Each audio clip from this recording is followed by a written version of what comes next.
드디어 이 온라인으로 만나게 되었습니다. 여러 가지 개인적인 일도 있고, 기술적으로 준비해야 할 일도 있고, 그리고 하지 않던 방식으로 이렇게 강의를 하려고 하다 보니까 좀 이렇게 지연이 된 감이 있는데, 다른 과정에서 이걸 하다 보니까 상당히 효과가 좋았습니다. 이런 식으로 동영상 강의하는 것도 좋았지만 스카이프로 서로 얼굴을 봐가면서 실시간으로 이렇게 토론을 하고 질문, 응답을 이렇게 하다 보니까 오히려 오프라인으로 강의하는 것보다도 교실에서 이렇게 강의하는 것보다도 더 집중도가 높아지고 더 학습의 효과가 컸습니다. 그래서 저는 이런 방식의 어떤 교육 성과에 대해서 확신을 가지게 되었고, 여러분들도 이번 그 학기 동안에 보다 높은 교육 성과를 거둘 수 있도록 우리 함께 한번 노력을 해보도록 하죠. 일단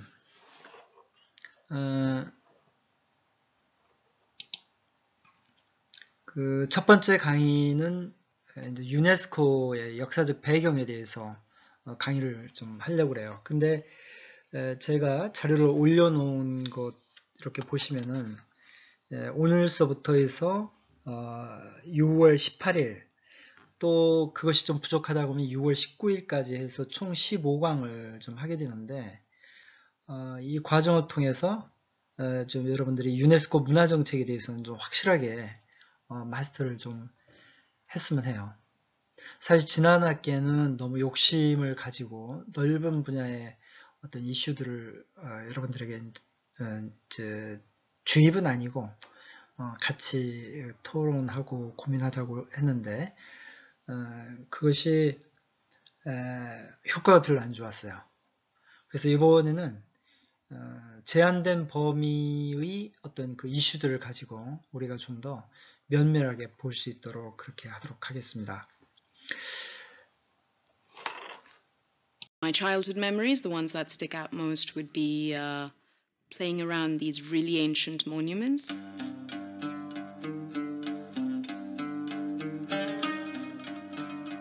It's a legend, you know. You see pictures of the Grand Canyon. You see terracotta.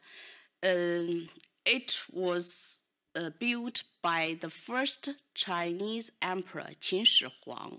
There's something they call yodeln. I can't do that. It's just a funny voice they do. I don't know. I cannot do that. There's something called the Charminar in old city of Hyderabad, and you have the sun here, which means light up the darkness. Light up the darkness, because in my country also we have a lot of things about like spirits. Malambo. Guys do one thing and girls we do another thing. We dance in couples and girls we used to do like this and we dance in a way and another. I have been there. Oh my God. By that time it was the empires, the invaders who came and left and went, and Baalbek stayed. The statue, that's the same as the human being. The soldier, the horse, the chariot. You're sitting there on the canyon and literally like your feet are dangling. You get all of these incredible colors on the canyon and bouncing off the canyon. There's nothing that can prepare you for that. it's a structure that every Hyderabadi of every thread is proud to say that's a monument that symbolizes the city. I don't know if you heard about Mami Wata, but you can look up. It's like a big god in the river that protects us and whatever. All this, yani, it makes Baalbek not a Roman piece or a Greek piece or a Lebanese piece. It makes a place, a site where all the world is there. قلعة حلب لما فتت علي أول مرة ففتنا على قاعة العرش اللي كان يقعد فيها صلاح الدين. إنه كنت عم ضل نق بالمعلمة تبعنا لأنه كنا رايحين مع مدرسة إنه بدي روح أقعد هونيك بدي روح أقعد هونيك وكذا، فهي ما تخليني. هربت وكنت راح أوصل إنه خلص شفت الحلم قدامي راح يتحقق إنه حفوت حقعد، فبيلقطني السكيورتي إنه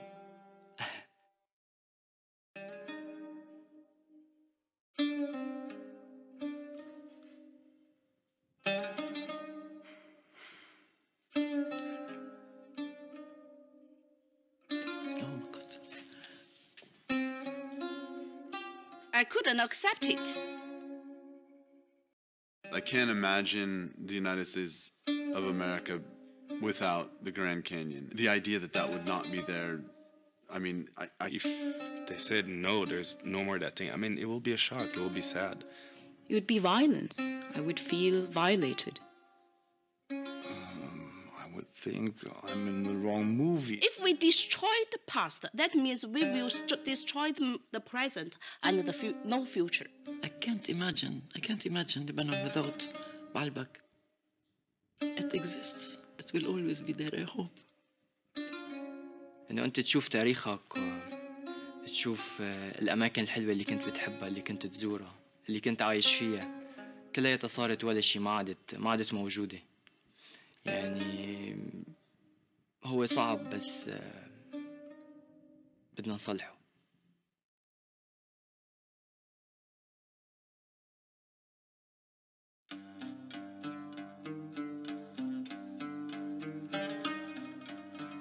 الأطفال لازم يعرفوا شو الحضارات اللي طلعت عنا شو هي، بيعطيهم دافع كتير قوي إنه نحن بدنا نرجع نعمر هالبلد.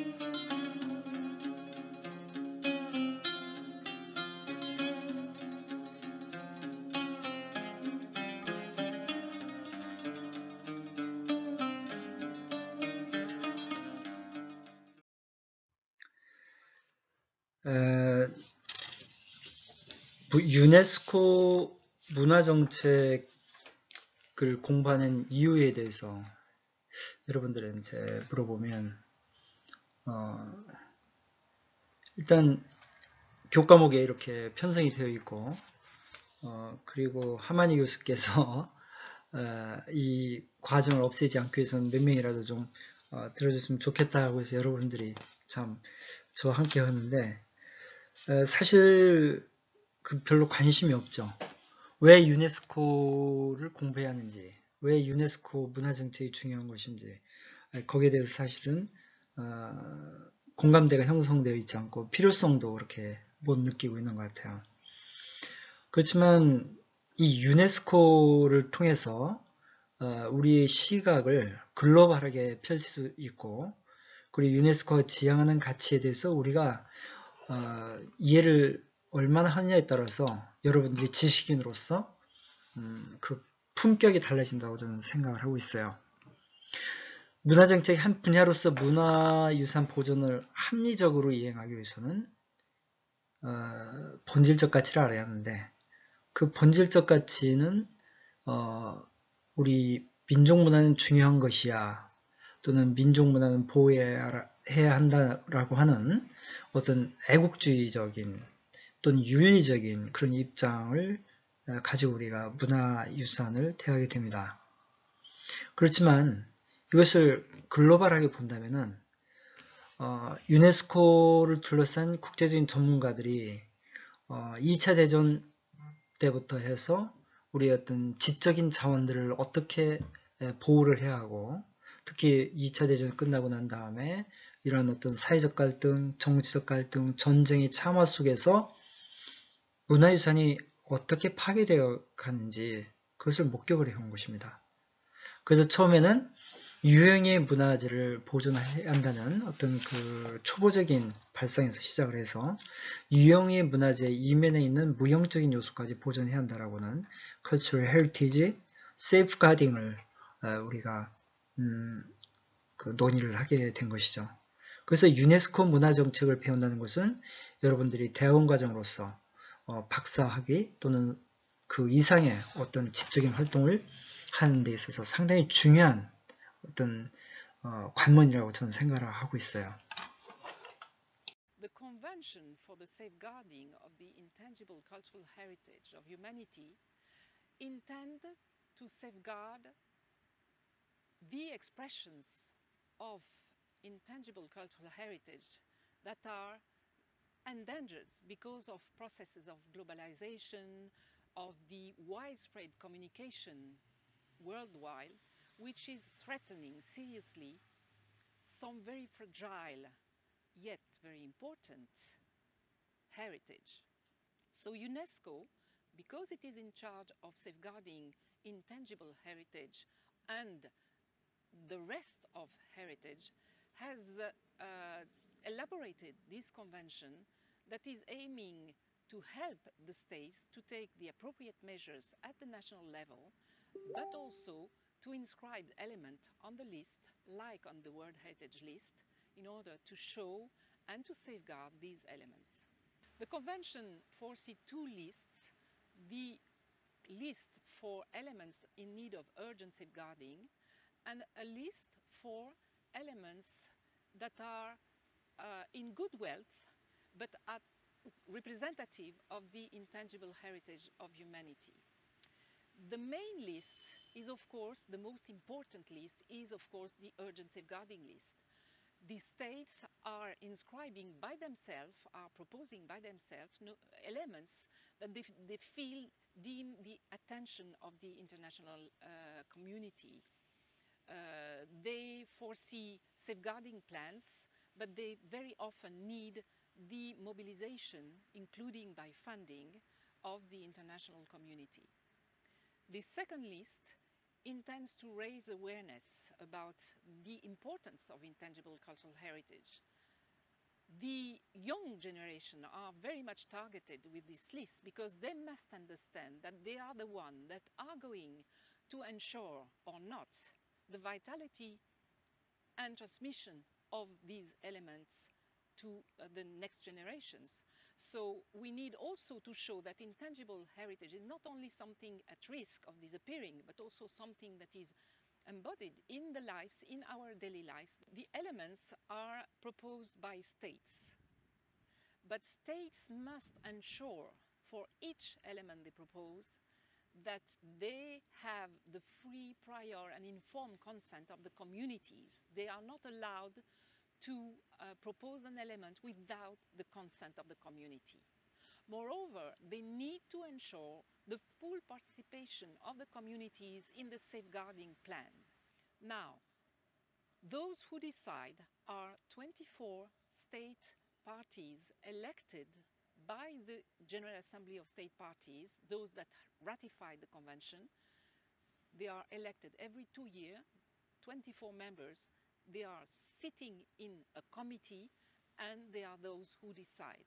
To decide to inscribe an element, they must comply, the element proposed, the nomination must comply with very, very precise criteria that are different from one list to another, and the committee must ensure every criteria is met.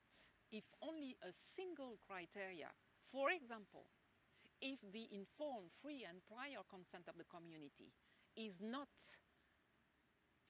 demonstrated appropriately, an element can be rejected. So the elements are not inscribed only if they are intangible cultural heritage. That is the first criteria, of course, but it is not the only one. There are 5 criteria for each list.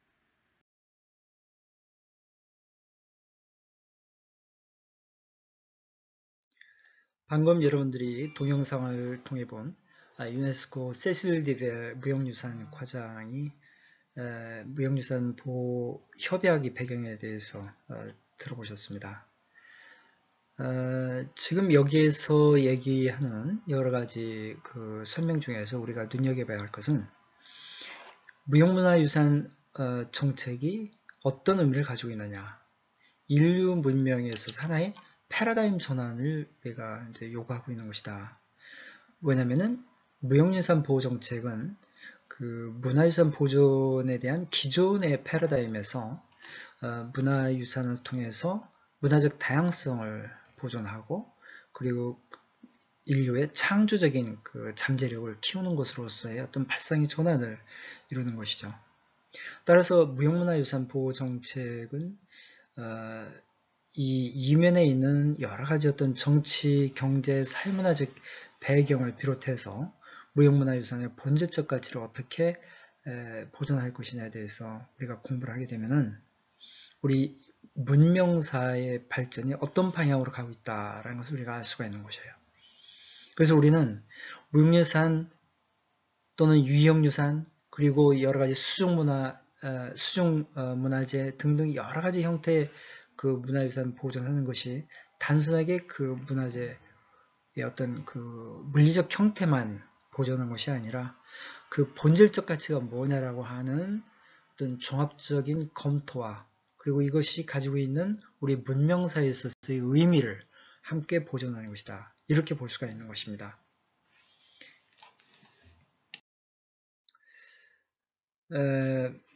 여러분들에게 유네스코 역사라고는 제목으로 한글로 된 자료를 지금 올려드렸어요. 사실은 이것은 그 완성된 글로서 여러분들이 보고 배우라고 한 것이 아니라 여러분들에게 숙제를 주려고 올려놓은 것입니다. 이 문장들이라든가 전체적인 그 맥락들이 아주 엉망으로 되어 있는데 이것을 여러분들이 아주 매끄러운 글로 그리고 요약을 해서 이것을 정리하는 것이 여러분들의 이번 주 과제입니다. 그래서 여러분들이 이제 이것을 읽어보면서 여러분들이 면밀하게 분석을 하다 보면은 자연스럽게 유네스코 역사에 대해서 여러분들이 알게 되는데 제가 이번 슬라이드에서는 아주 중요하고 재미있는 몇 가지만 이제 같이 보여드리고 그 나머지는 여러분들 각자가 공부를 하시기 바랍니다. 이게 뭐 고등학생도 아닌데 이런 좀 난처하고 지루한 과제를 주냐라고 좀 불만스럽게 생각하시겠지만 저를 비롯해서 여러분들은 무슨 주제이든지 간에 읽는 것만 가지고는 안 되고 이것을 요약도 해보고 그리고 글도 써봄으로써 우리가 완전한 우리의 지식이 되는 것이라고 저는 확실히 믿기 때문에 여러분들에게도 불편하지만 부탁을 드리는 겁니다. 자, 이 사진은 뭐냐면 1920년대에 국제 지식인 협력위원회라고 하는 단체가 만들어졌어요. 이것을 이제 또 때때로는 지식인 협력에 관한 국제위원회 리그라고 이렇게 부르기도 하는데 이것은 국제연맹에 대한 자문기구로서 발족이 되었어요. 주로 과학자, 그리고 리서처, 그리고 교사, 교수, 그리고 예술가 등등의 이제 지식인들이 모였는데 여기를 보면은 이분이 누군지 여러분들 아세요? 아인슈타인입니다. 이 아인슈타인 박사가 이 국제 지식인 협력위원회에서 아주 중심적인 그 역할을 하게 된 것입니다. 이 단체뿐만 아니라 아인슈타인은 여러 가지 어떤 지식인들의 협력을 통해서 국제 평화와 그리고 인류 문명의 발전을 위해서 기여하려고 하는 노력들을 보이는데 이제 여러 가지 갈등들이 있었던 것 같아요. 이것은 여러분들이 재미삼아서 여러분들이 한번 조사를 해보기 바랍니다. 예, 여러분들이 잘 아시는 아인슈타인 박사가 이제 지식인 협력에 관한 국제위원회에서 어떤 중추적인 활동을 했다고 그랬는데 이거 ICIC 즉 국제 지식인 협력위원회가 이제 1922년에 12명의 멤버를 가지고 이제 시작이 되었고 이것이 이제 그 1922년부터 본격적으로 이제 활동에 들어가는데 이렇게 헨리 버건스 같은 사람이 이제 위원장으로 했다. 근데 여기에는 이제 알버트 아인슈타인이라든가 마리 큐리, 우리 그 우라늄 발견한 어떤 이제 또 다른 이제 과학자죠. 근데 이제 아인슈타인 박사 같은 경우에는 이제 1923년에 이 위원회가 효과적이지 못하다 해서 탈퇴를 했다가 독일이 또 아인슈타인이 탈퇴한 걸 가지고 선전을 하니까 그에 대해서 항의하기 위해서 다시 이제 가입을 했다. 이제 그런 것들이 있어요. 이러한 20년대의 지식인들의 그 모임이 사실은 유네스코의 어떤 발족에 앞서서 하나의 밑거름이 되었다고 보는 것입니다. 이와 같이 제네바에서 국제 지식인 협력위원회가 이제 활동을 하고 있는 동안에 프랑스 파리에서는 국제 지식인 협력기구가 또 발족이 돼서 사실상의 이제 제네바 위원회를 서로 도와가면서 활동을 하게 됩니다. 이러한 조직들이 활동하고 있었던 것이 1920년대, 즉 20세기가 이제 밝아서 본격적으로 인류 문명사에서의 새로운 어떤 그 방향성을 찾아갈 때인데, 이와 같이 과학자, 또 교수, 예술가 등등의 이제 지식인들이 국제적으로 연대해서 바람직한 인류사의 그 발전 방향에 대해서 고민을 할 시기였던 것입니다. 사실은 이들의 활동이 나중에 유네스코를 발족하게 된 어떤 지적인 기반이 되고 새로운 역사적인 배경으로서 우리가 눈여겨봐야 할 부분들이 많이 있습니다.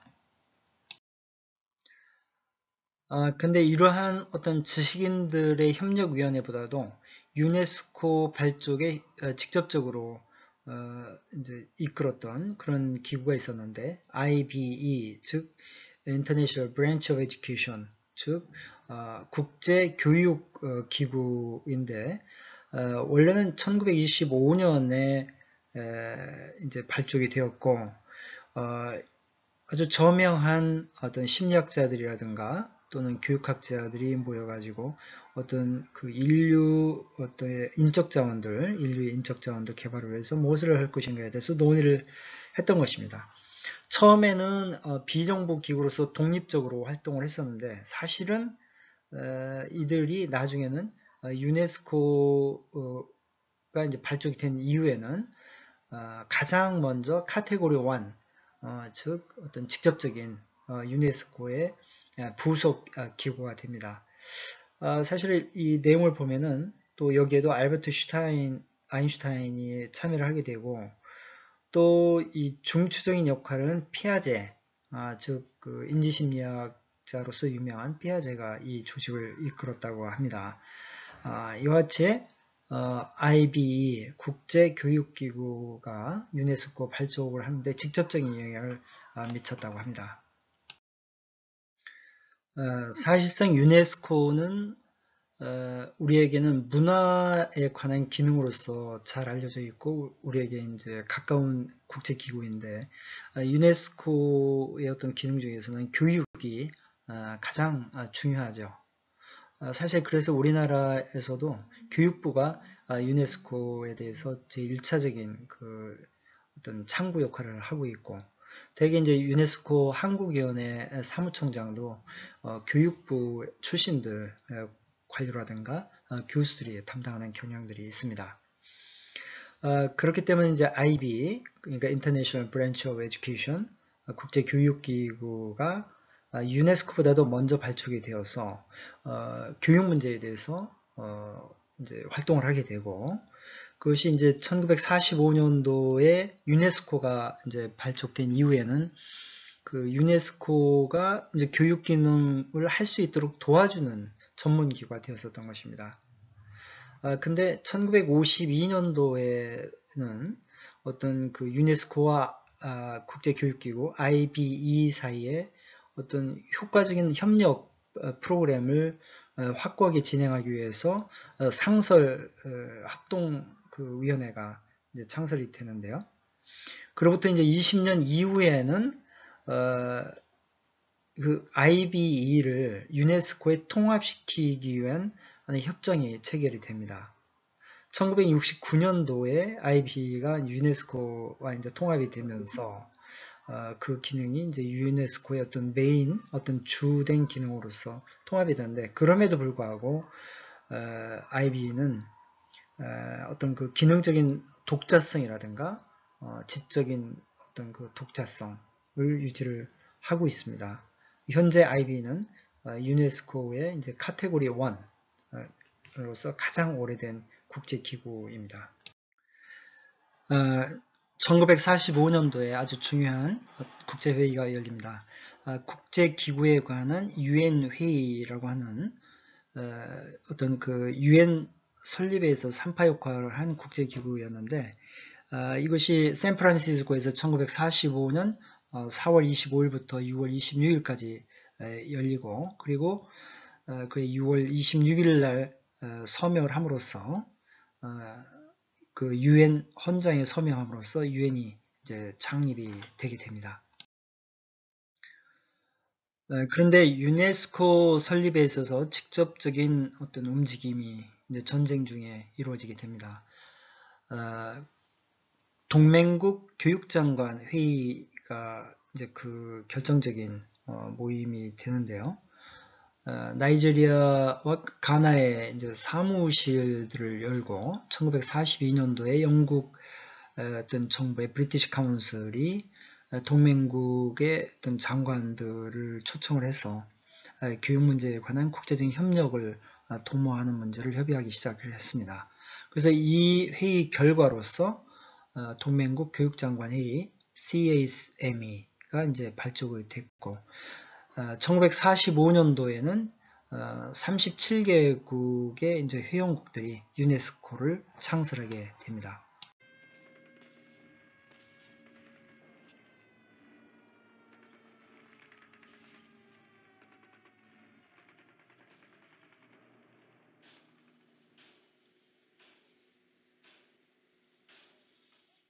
The states, parties to this Constitution, believing in full and equal opportunities of education for all, in the unrestricted pursuit of objective truth, and in the free exchange of ideas and knowledge, are agreed and determined to develop and to increase the means of communication between their peoples, and to employ these means for the purposes of mutual understanding and a truer and more perfect knowledge of each other's lives. In consequence thereof, they do hereby create the United Nations Educational, Scientific, and Cultural Organization.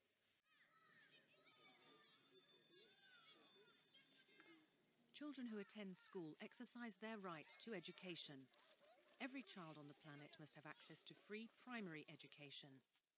UNESCO is piloting efforts by the international community to ensure that by 2015, education for all becomes a reality. 774 million citizens don't know how to read and write, and 1 child out of 3 never sees the inside of a classroom. UNESCO seeks to end continuing discrimination against girls, who represent more than half the children without access to education.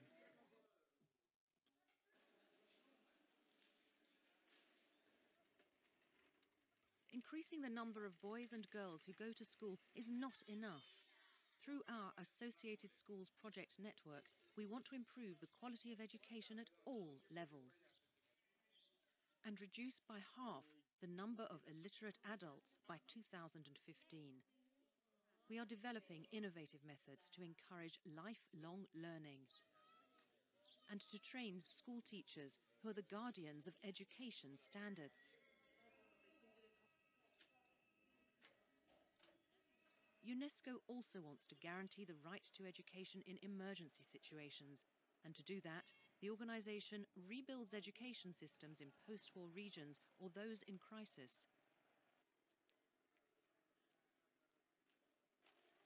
In devastated countries, more is required than building classrooms.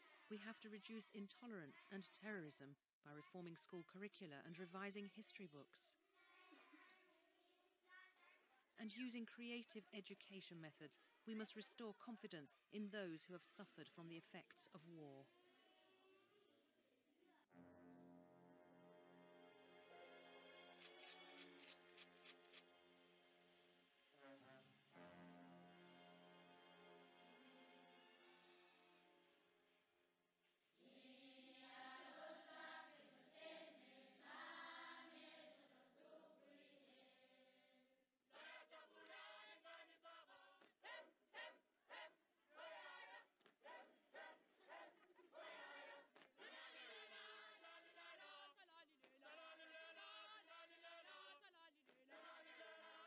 UNESCO also orchestrates action by the international community to improve education about HIV/AIDS and how to prevent it.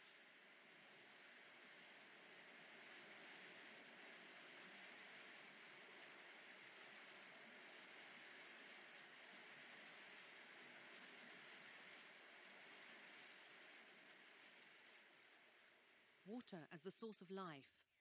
Through its Exact and Natural Science Programme and its role as Secretariat of the UN's Programme for the Evaluation of Water Resources, UNESCO contributes to the United Nations' efforts to reduce by half the number of people in the world who lack access to drinking water by 2015.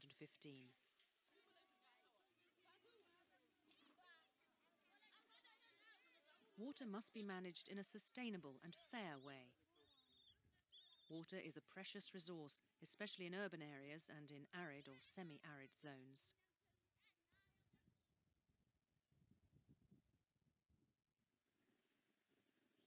UNESCO works towards the protection of the Earth's natural resources by encouraging the use of renewable energies such as wind power. The organisation contributes to raising public awareness of how important and efficient the different forms of alternative energy are, especially solar power. We are constantly building scientific networks for the study of freshwater resources, climate changes, the state of the oceans, and natural disasters. UNESCO is party to the United Nations International Disaster Prevention and Preparedness Strategy.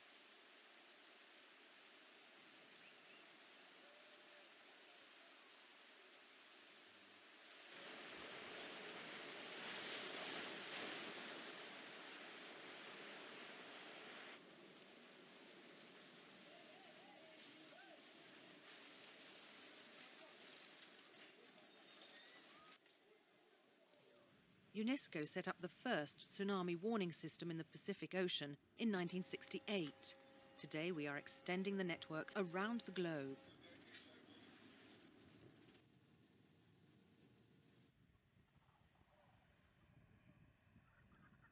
Our world network of biosphere reserves enables us to monitor global warming,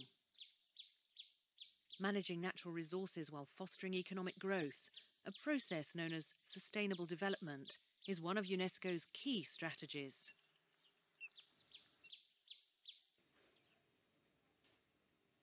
The main principle of UNESCO's Social and Human Science Programme is to promote principles, practices, and ethical standards for research and scientific progress.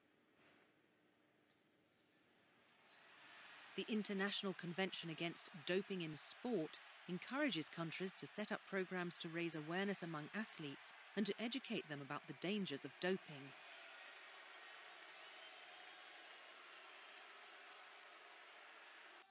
In each of our fields of expertise, we contribute to the implementation of the Universal Declaration of Human Rights. When, in 2005, our member states adopted the Convention on the Protection and Promotion of the Diversity of Cultural Expressions, they reiterated their conviction that the diversity of cultural expression is heritage shared by all humanity, and that it is a moral imperative to defend it.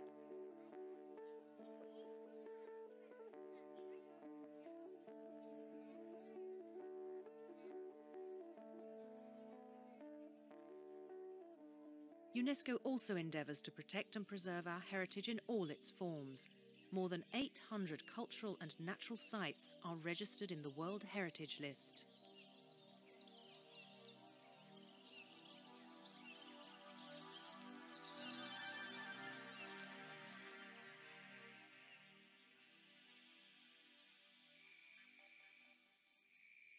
Angkor is one example of how an endangered heritage site damaged by pillaging, war, or natural catastrophe has been protected.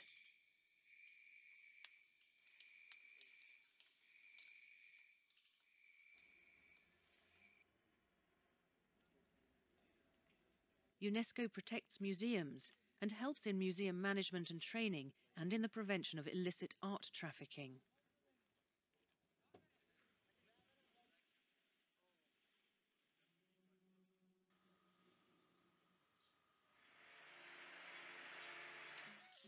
The 2003 Convention for the Safeguarding of the Intangible Cultural Heritage protects oral traditions and rituals and festive events.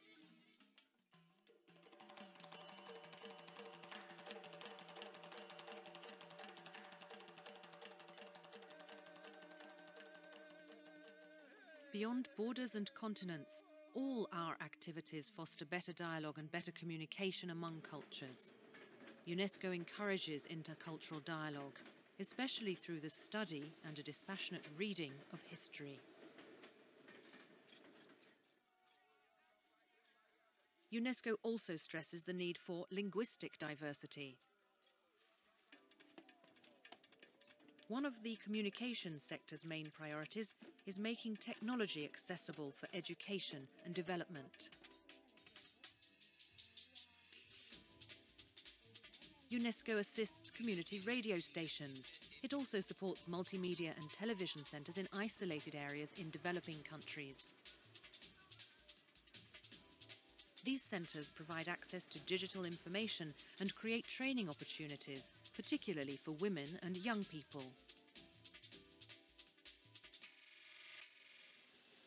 UNESCO promotes diversity of content in the media, notably by encouraging production of local television programmes.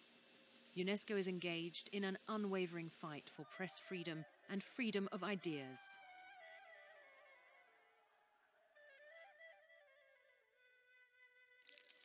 It's through all these strategies and activities that we work towards the United Nations Millennium Development Goals.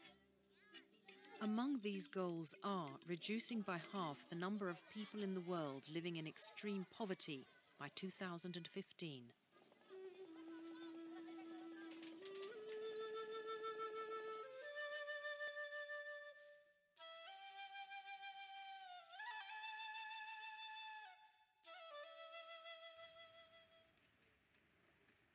The UNESCO headquarters in Paris and its world network of research and training institutes acts as an idea laboratory in all these fields as they share and disseminate information and know-how in all of the organization's member states.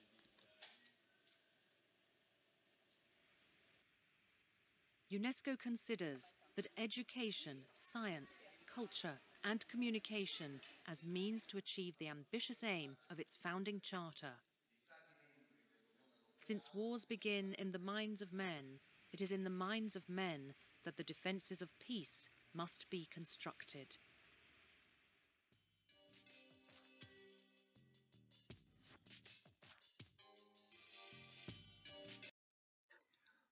여러분들 동영상 잘 보셨습니까?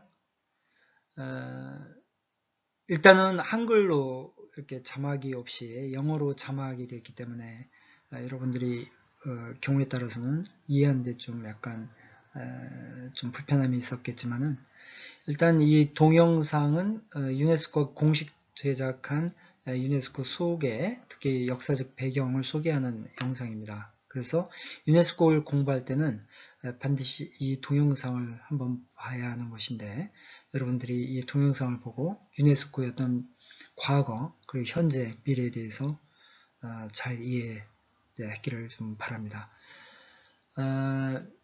서두에서 얘기했듯이 오늘의 어사인먼트 숙제는 여러분들에게 준 지금 올려놓은 유네스코의 역사에 관한 한글 본 그 서술문을 여러분들이 직접 요약을 하고 또 매끄럽게 써보는데 그 분량은 A4지 한 장 정도, 한 페이지 정도로 해주시면 되겠습니다. 그것을 이번 주말까지 한번 해볼까요?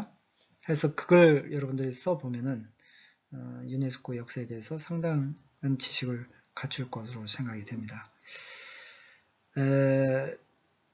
사실 유네스코 역사라든가 유네스코의 일반적인 그 부분의 이슈들은 오늘 하루 이렇게 들여다보는 것으로 그치겠습니다. 그렇지만 이 유네스코가 문화유산이 아닌 분야들, 즉 과학기술이라든가 교육이라든가 정보통신 같은 분야도 사실상은 우리가 공부하고 있는 문화유산과 직접적으로 간접적으로 연관이 되는 분야이거든요. 그래서 여러분들이 유네스코가 아닌 다른 분야의 어떤 주제를 가지고 글을 쓰고 얘기를 하더라도 이 유네스코 문제에 대해서 여러분들이 진지하게 이해를 하고 활용을 해주시기 바랍니다. 감사합니다.